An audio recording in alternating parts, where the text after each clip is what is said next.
So good morning to all of you. आप सभी का एग्ज़ाम की में स्वागत है। जैसा कि हम लोग कर्व पढ़ रहे थे, अब कर्व में हम लोगों ने देखा था setting out of the curve. तो सेटिंग आउट में हम लोग ने फर्स्ट मेथड जो था हमारा लॉन्ग कॉर्ड मेथड, वो हम लोग ने देख लिया था। ठीक है, आज का जो हमारा टॉपिक होगा वो होगा ऑफसेट फ्रॉम कॉर्ड प्रोड्यूस।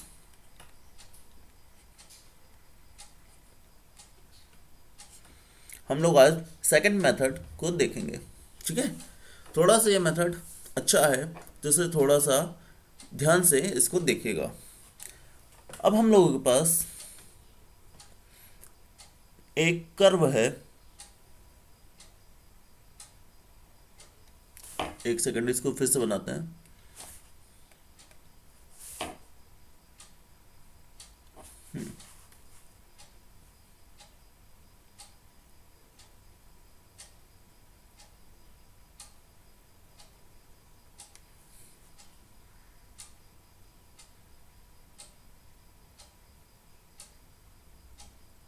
ये ठीक है, अब ये हमारा कर्व है।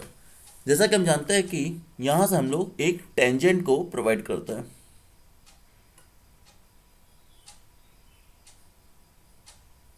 ठीक है, इसको हम लोग T1 नाम देते हैं और ये हो गया हमारा A पॉइंट।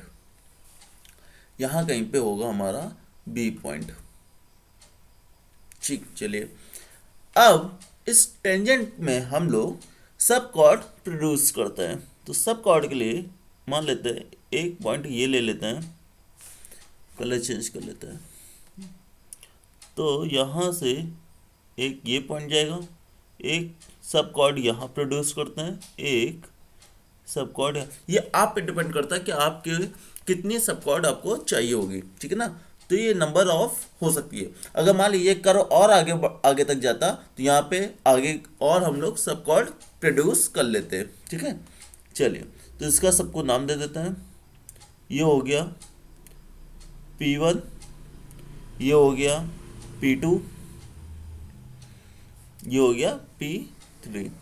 अब इन सारी कॉर्ड को हम लोग अपने कर्व के सेंटर से हम लोग मिला लेते हैं। तो कर्व का सेंटर है हमारा O। ठीक है, तो यहाँ से हम लोग इसको मिला लेते हैं।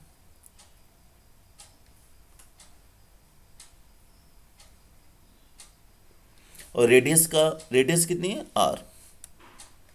ठीक है, अब इस रेडियस R के बाद हम लोग क्या करेंगे कि जैसा कि हम लोग जान रहे हैं कि ये हमारी जो सब कॉर्ड है, तो हमें यहाँ से कॉर्ड को प्रोड्यूस करना है। ठीक है, तो यहाँ पे जो एंगल बनेगा, ये वाला एंगल, इसको हमने नाम दिया α1। ठीक है, इस एंगल को α1 दिया। और ये जो अपनी कॉर्ड जा रही है ये वाली, इसको हमने नाम दिया B1। ठीक है, ये B1 हो गया। इस वाली कॉर्ड को नाम दिया B2 और इसको नाम दिया B3।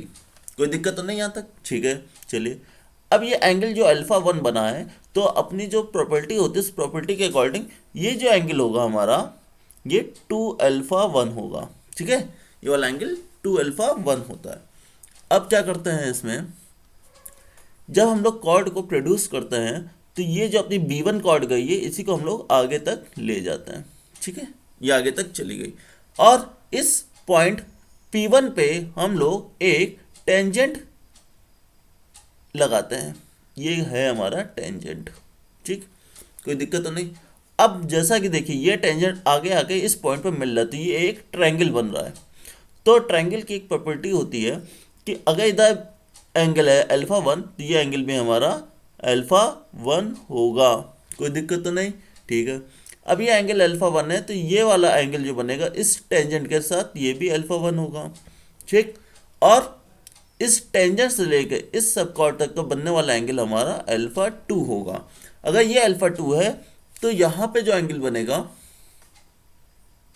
ये भी टू अल्फा टू हो जाएगा, ठीक है, क्योंकि ये टेंजेंट के साथ अल्फा टू बना रहा है, तो ये टू अल्फा टू हो जाएगा। यहाँ पे देखिए टेंजेंट के साथ एंगल बन रहा है अल्फा वन, तो यहाँ पे बनने वाला एंगल कितना हो जाएगा, टू अल्फा वन, ठीक है। तो अब इस तरह हमारी ये चीज़ बन गई। अब हमें यहाँ पे ऑफसेट प्रोवाइड करना है, तो P1 से लेके इस पॉइंट तक का एक ऑफसेट होगा, इसको हम लोग नाम देंगे O1। थोड़ा सा आसपास हो गई चीज़ें, इसलिए थोड़ा सा ध्यान से देखिएगा। तो यहाँ पे बनने वाला ऑफसेट जो होगा वो O1 होगा, इस पॉइंट को हमने नाम दिया C, ठीक है। तो C से P1 तक के बनने वाले को हमने O1 नाम दे दिया ऑफसेट को, ठीक है। यहाँ तक समझ में आ गया। अब आते हैं सेकंड में। देखिए अब सेकंड में क्या है कि हमने एक कॉर्ड को जो आगे प्रोड्यूस किया था, तो वो तो हमारा क्या था, अल्फा वन, और टेंजेंट एक हमने यहाँ पे लगा दिया था, ठीक है। इसी तरह अब इस कॉर्ड को भी हम लोग आगे प्रोड्यूस करेंगे। ये देखिए B2 को प्रोड्यूस किया आगे तक, और एक यहाँ पे हमने टेंजेंट लगाया, ठीक। अब यहाँ पे जो एंगल है टेंजेंट से लेके ये वाला एंगल कॉर्ड तक का, इसको नाम देते हैं अल्फा थ्री। तो ये अल्फा थ्री है, तो यहाँ पे सेंटर पे कितना बनेगा, टू अल्फा थ्री, कोई दिक्कत नहीं, ठीक है। अब ये देखिए यहाँ पे कितना एंगल बन रहा था, ये बन रहा था अल्फा टू ना, टेंजेंट से लेके B2 तक का अल्फा टू था। तो जब इस ट्रायंगल को हम आगे लेके जाएंगे, तो यहाँ पर भी जो एंगल बनेगा प्रॉपर्टी से हमारा अल्फा टू होगा। कैसे कि ये वाला एंगल अल्फा टू होगा, तो ये वाला भी एंगल अल्फा टू हो जाएगा। तो इतना तो समझ में आ गया होगा, इतना में किसी को कोई दिक्कत नहीं हुई होगी, ठीक है ना। अब ये जो कॉर्ड आगे हम प्रोड्यूस कर रहे हैं, ये जो कॉर्ड आगे तक प्रोड्यूस किए थे, तो इस पॉइंट से लेके यहाँ तक का जो बनने वाला ऑफसेट होगा, इसको हम नाम देंगे O2, क्योंकि ये O2 हो जाएगा, ये O1 था, ये O2 हो जाएगा, इसको नाम दे दीजिए C1, ठीक है ना।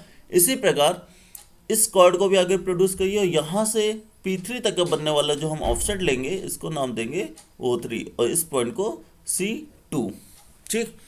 तो इतनी चीज़ें समझ में आ गई ना। अब मान लीजिए ये कर्व और आगे तक जाता, ठीक है ना, मान लीजिए इधर और आता, तो बनने वाला ऑफसेट O4 फिर O5, तो ये जहाँ तक हमको चाहिए होगा वहाँ तक हम लेंगे, ठीक है ना। तो चलिए अब इसको देखते हैं हम लोग कि इसके कैसे हम लोग फॉर्मूले निकालते हैं।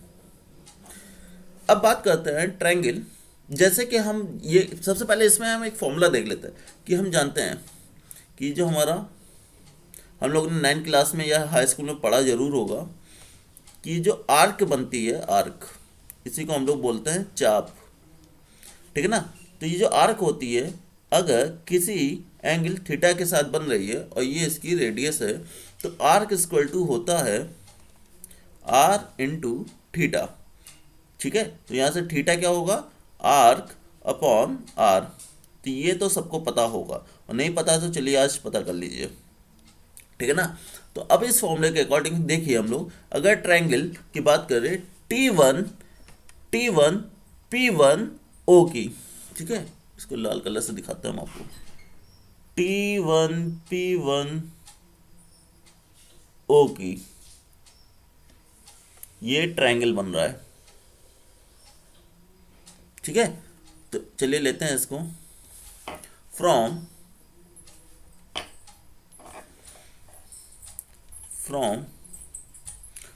T1 P1 O, ठीक है। तो अब देखिए T1 P1 O में एंगल कितना बन रहा है, एंगल क्या है यहाँ पे, एंगल है टू अल्फा वन, ठीक है ना, टू अल्फा वन। तो two alpha one equal to R कितना है, बी है, अपॉन ये हो जाएगा आर के। कैसे, ये देखो इस एंगल में हमारी आर्क कितनी है, ये है B1 की, ठीक है ना। तो B1 की आर्क है, रेडियस तो आपकी आ रही है, और बाकी एंगल कितना है, टू अल्फा वन, ठीक है। चलो तो यहाँ से अल्फा वन निकालोगे तो कितना आ जाएगा, B1 अपॉन 2R, कोई दिक्कत तो नहीं, ठीक है। चलो नेक्स्ट देखते हैं। नेक्स्ट का अगर इसी तरह हम सिमिलरली नेक्स्ट को देखें, तो अल्फा टू हमको निकालना होगा। तो अल्फा टू के लिए देखो आर्क क्या है, यहाँ पे जो आर्क है वो है B2, ठीक है, आर्क है B2, एंगल कितना है 2 अल्फा 2, और रेडियस आ रही होगी। तो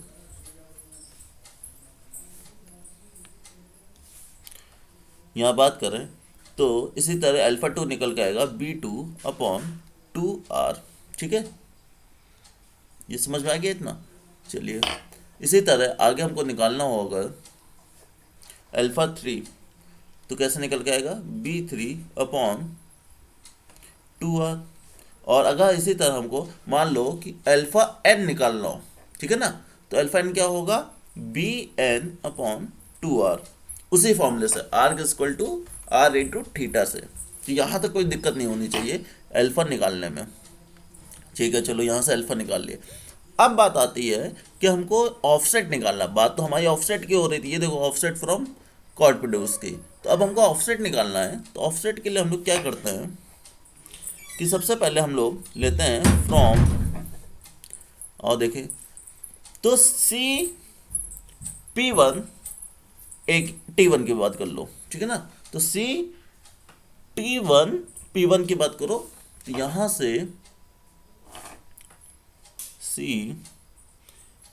T1 P1 यही था ना अपना।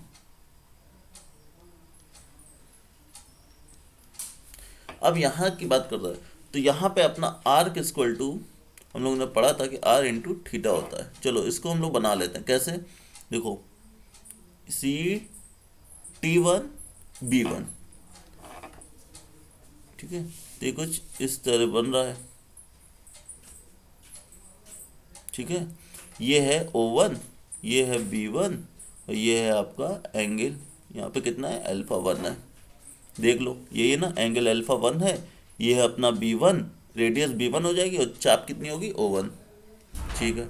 अब यहाँ से हमको O1 निकालना है, तो कितना हो जाएगा O1 B1 इंटू अल्फा 1। तो यहाँ कोई दिक्कत तो नहीं है ना, B1 इंटू अल्फा 1। अब अल्फा 1 की वैल्यू कितनी निकाली है अभी हमने, यहाँ से देखो अल्फा 1 कुछ निकाला है हम लोग ने।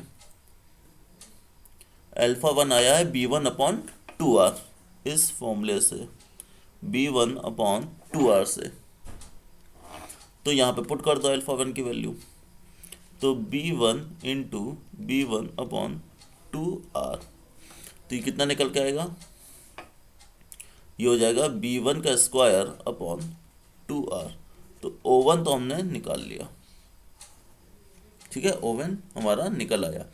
अब इसी तरह हमको निकालना है O2, ठीक है। तो O2 निकालने के लिए हम कौन सा एंगल लेंगे, ट्रायंगल ले लें। देखो O2 निकालने के लिए हमें लेना है C1 P1 और P2 फ्रॉम C1 P1 और P2। अब C1 P1 P2 से अगर हम निकालें तो इसका कुछ डायग्राम इस तरह बनेगा, ऐसे बन रहा है। ये हमारा O2 है, ये हमारा B2 है। अब यहाँ पे एक टेंजेंट भी गई है, देखो डायग्राम में, ये देखो बीच से हमारी ये टेंजेंट भी गई है, ठीक है। तो इसका भी रोल है। तो इसके ऊपर जो एंगल बन रहा है वो कितना बन रहा है अल्फा 1, और इसके नीचे का जो एंगल बन रहा है वो अल्फा 2 है। यही तो है। अगर इस पूरे टोटल हम कर लें कि टोटल हम अगर थीटा मान लें तो थीटा क्या हो जाएगा अल्फा 1 प्लस अल्फा 2 हो जाएगा। अगर इसको हम लोग थीटा मान लें कि ये थीटा है तो अल्फा 1 प्लस अल्फा 2 हो जाएगा, ठीक है। अब यहाँ से अगर हम लोग निकालें तो O2 क्या आएगा, O2 इक्वल टू होता है, क्या होता है, रेडियस कितनी है B2, और थीटा क्या है अल्फा 1 प्लस अल्फा 2, ठीक है। तो B2 अल्फा 1 की वैल्यू कितनी निकल के आई थी उधर B1/2R, और अल्फा 2 की आई थी B2/2R। अब यहाँ से B2/2R कॉमन ले लो, 2R को बाहर निकाल लो, तो क्या बचेगा अंदर B1 प्लस B2। कोई दिक्कत तो नहीं है ना यहाँ तक। ये आ गया आपका, क्या आ गया, ये आगे हमने ऑफसेट नंबर 2 निकाल लिया, ठीक। चलो इसी में अब आगे देखते हैं, O3 निकालते हैं, ऑफसेट नंबर 3। तो इसके लिए हम कौन सा लेंगे फ्रॉम, और देखें फ्रॉम लेंगे C2, ये पॉइंट था P2 और ये वाला पॉइंट है P3 ना। तो फ्रॉम C2 P2 और P3 से इसका डायग्राम कुछ इस प्रकार बनेगा। डायग्राम से देख के चलेंगे तो बन आ जाएगा। ये कुछ अपना ऐसा बन रहा था, ये था अपना C2, यहाँ पॉइंट था P2, ये था P3, यहाँ पर ऑफसेट क्या था O3, बीच में टेंजेंट आ रही थी जो कुछ यहाँ पे एंगल बनाई थी α2 और इधर एंगल बनाई थी α3, ये कितना था B3। तो आर्क क्या होता है O3, रेडियस कितनी है B3 और एंगल कितना है α2 प्लस α2 है, सॉरी α2 प्लस α3। अब यहाँ पे α2 की वैल्यू क्या निकाले थे वहाँ पे B2 अपॉन 2R, α3 निकाले थे B3 अपॉन 2R। कोई दिक्कत तो नहीं ना यहाँ तक? चलो, तो अब B3 अपॉन 2R, 2R को बाहर निकाल लो तो B2 प्लस B3 बचेगा। ठीक, तो ये निकल के आया O3।